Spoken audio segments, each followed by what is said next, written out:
लाख सरकारी स्कूल पूरे देश में बंद हो गए। उसमें ज़्यादा बच्चे किसके पढ़ते हैं? हिंदुओं के। उत्तर प्रदेश में 50,000 सरकारी स्कूल बंद हो गए। उसमें ज़्यादा बच्चे किसके पढ़ते हैं? हिंदुओं के, पिछड़ों के, दलितों के, आदिवासियों के। किसी हिंदू का खून नहीं खौलता। तो ठीक है, हिंदू मुसलमान के नाम पे वोट पा रहे हैं, वो जीत रहे हैं। अस्पतालों में कुत्ते बैठते हैं, अस्पतालों की बेड पे। मोमबत्ती में ऑपरेशन हो रहा है। रोजगार नौजवानों को नहीं मिल रहा है। ये नीट की परीक्षा में जो पेपर लीक हुआ है, इससे किसका भविष्य बर्बाद हुआ? ज़्यादातर 80% से ज़्यादा हिंदुओं के बच्चे बैठे हैं उसमें। किसी हिंदू का खून खोला क्या? रेडीमेड की दुकान पे किसका नाम लिखा है, मुसलमान है कि हिंदू है, इसी में लगे रहो सब लोग। भाई, पेट्रोल डीजल का दाम बढ़ गया देश में, किसकी जेब काटी जा रही है?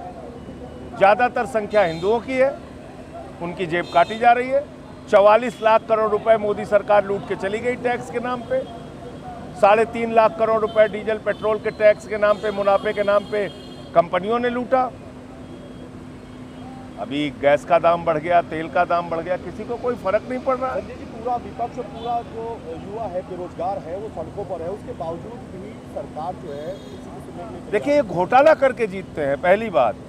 और दूसरी बात यह है कि इनका जो उन्माद फैलाने का तरीका है हिंदू मुसलमान की राजनीति का, उसमें भी इनको सफलता मिल रही है। तो इनकी चारों तरफ से मौज है, लोग धक्का खाते रहे, क्या दिक्कत है?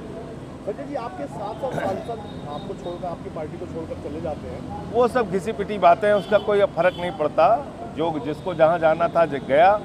और जो ईडी, सीबीआई, पुलिस के दबाव में रहेगा भाजपा राज में, वो राजनीति नहीं कर सकता। कम से कम विपक्ष की राजनीति तो बिल्कुल नहीं कर सकता।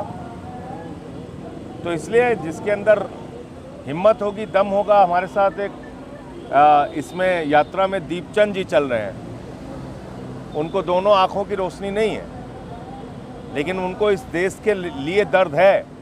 वो चल रहे हैं पद यात्रा में 46 डिग्री टेम्परेचर में। संजय जी, सेंट्रल में विपक्ष एक दिखता है, लेकिन जब यदि राज्य स्तर पर चुनाव होते हैं तो वो बिखर जाता है। तो क्या आपकी विफलता का यही कारण है? देखिए, ऐसा है, सवाल ये है कि आज बंगाल का चुनाव हुआ, कौन कहेगा वो चुनाव निष्पक्ष है जिसमें 27 लाख वोटर्स को वोट नहीं डालने दिया गया?